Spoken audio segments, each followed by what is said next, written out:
ये तो हम सभी जानते हैं कि मृत्यु लोक अर्थात इस धरती पर जन्म लेने वाला कोई भी प्राणी अमर नहीं होता, यानी एक ना एक दिन हर किसी की मृत्यु होती है।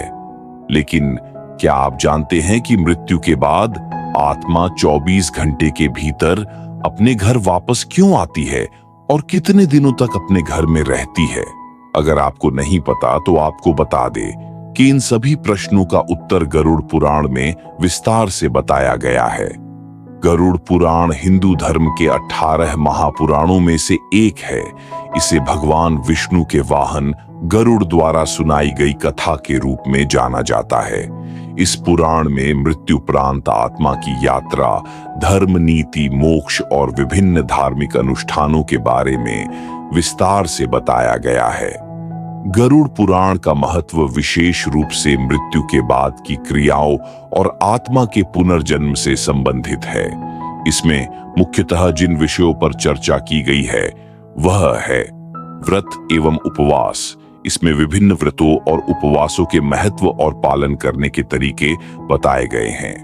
पंचकर्म में विभिन्न धार्मिक अनुष्ठानों और कर्मकांडों का विवरण दिया गया है। धर्म और नीति, इसमें धर्म और नैतिकता के सिद्धांतों पर भी विस्तार से चर्चा की गई है। मृत्युपरांत जीवन में आत्मा की यात्रा, पुनर्जन्म, स्वर्ग और नर्क का विवरण किया गया है। आयुर्वेद में स्वास्थ्य और चिकित्सा संबंधी ज्ञान का उल्लेख, साधना और भक्ति में भगवान विष्णु की पूजा और अन्य धार्मिक साधनाओं का विवरण किया गया है। गरुड़ पुराण का पाठ मृत्यु के बाद आत्मा की शांति और मुक्ति के लिए किया जाता है। इसे विशेष रूप से श्राद्ध और पितृकर्म में पढ़ा जाता है ताकि पितरों की आत्मा को शांति मिल सके। गरुड़ पुराण में बताया गया है कि जब किसी की मृत्यु हो जाती है तो यमराज के दूत आत्मा को अपने साथ ले जाते हैं, जहां उसके पुण्य और पाप कर्मों का लेखा जोखा किया जाता है और फिर 24 घंटे के भीतर यमदूत उस आत्मा को वापस घर छोड़ जाते हैं। यमदूतों द्वारा वापस छोड़ जाने के बाद मृतक की आत्मा अपने परिजनों के बीच भटकती रहती है और अपने परिजनों को पुकारती रहती है, लेकिन उसकी आवाज कोई नहीं सुनता। मृतक की आत्मा अपने मृत शरीर के ऊपर भटकती रहती है और बेचैन हो जाती है। फिर वह आत्मा अपने मृत शरीर में प्रवेश करने को कोशिश करती है, परंतु यमदूत के नियंत्रण में होने के कारण आत्मा शरीर में प्रवेश नहीं कर पाती है। गरुड़ पुराण के अनुसार जब आत्मा अपने परिजनों को रोते देखती है तो वो भी रोने लगती है, लेकिन वह कुछ कर नहीं पाती और अपने जीवन काल में किए गए बुरे कर्मों को याद करके दुखी हो जाती है। गरुड़ पुराण की माने तो यमदूत मृतक की आत्मा को उसके अवशेषों के बीच छोड़ देते हैं, लेकिन उसके बाद उस आत्मा में इतनी शक्ति नहीं रहती कि वह यमलोक की यात्रा तय कर सके।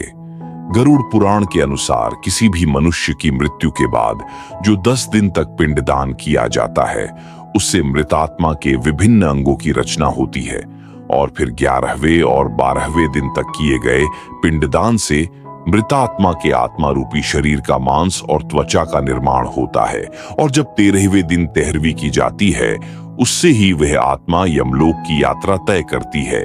अर्थात 13वें दिन किए गए पिंडदान से ही आत्मा को मृत्यु लोक से यमलोक तक जाने का बल मिलता है।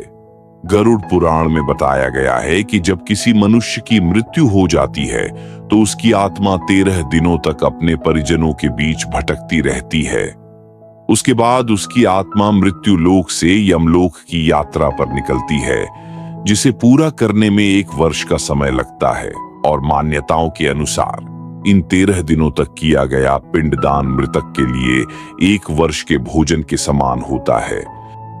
गरुड़ पुराण में यह भी बताया गया है कि यदि मृतक का पिंडदान न किया जाए तो 13वें दिन यमदूत उस आत्मा को जबरदस्ती खींच कर ले जाते हैं और मृत आत्मा को यात्रा के दौरान काफी कष्ट सहना पड़ता है। इसीलिए हिंदू धर्म में हर मृत आत्मा के लिए पिंडदान किया जाना अनिवार्य है। इन सब के अलावा गरुड़ पुराण में यह भी बताया गया है कि 13वें दिन मृतक के परिजनों द्वारा दिया जाने वाला भोज यदि कर्ज लेकर दिया जाए तो आत्मा को शांति नहीं मिलती, क्योंकि मृत आत्मा को यह जानकर बहुत ही कष्ट होता है और वह सोचती है कि काश मैं अकेले ही यह कष्ट भोगता। और यदि कोई मृतक के परिजनों को कर्ज लेकर भोज कराने को मजबूर करता है, ऐसे इंसान को यमराज कभी भी क्षमा नहीं करते और मरने के बाद उसको तरह तरह की यातनाएं देते हैं और उसको वापस मृत्युलोक भेज देते हैं। गरुड़ पुराण में यह भी बताया गया है कि जो मनुष्य जीवित रहते हुए पुण्य कर्म करता है, यमदूत उसे मृत्युलोक से यमलोक ले जाते हैं और ऐसी आत्मा को यमलोक की यात्रा में किसी प्रकार का कष्ट नहीं होता है। वही जो मनुष्य अपने जीवन काल में बुरे कर्म करता है, उसे यमदूत यमलोक की यात्रा के दौरान विभिन्न यातनाएं देते हैं। गरुड़ पुराण में यह भी बताया गया है कि जो पुण्य आत्मा यमलोक जाती है, यमराज उसे स्वर्ग लोक में स्थान देते हैं, जबकि पापी आत्मा को उनके कर्मों की सजा के लिए नरक भेजा जाता है और सजा पूर्ण होने के बाद बुरी आत्माओं को वापस मृत्युलोक भेज दिया जाता है।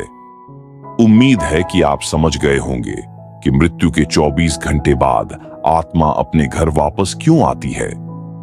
अगर आपको यह जानकारी अच्छी लगी हो तो वीडियो को अधिक से अधिक लाइक और शेयर करें। और यदि आप भगवान कल की, महाभारत, कलयुग, भगवान विष्णु, श्री कृष्णा, भगवान बुद्ध, बेताल 25, सिंहासन 32 और ऐसी कई रोचक और अनसुनी कहानियां सुनना चाहते हैं तो हमारे चैनल को सब्सक्राइब करें। धन्यवाद।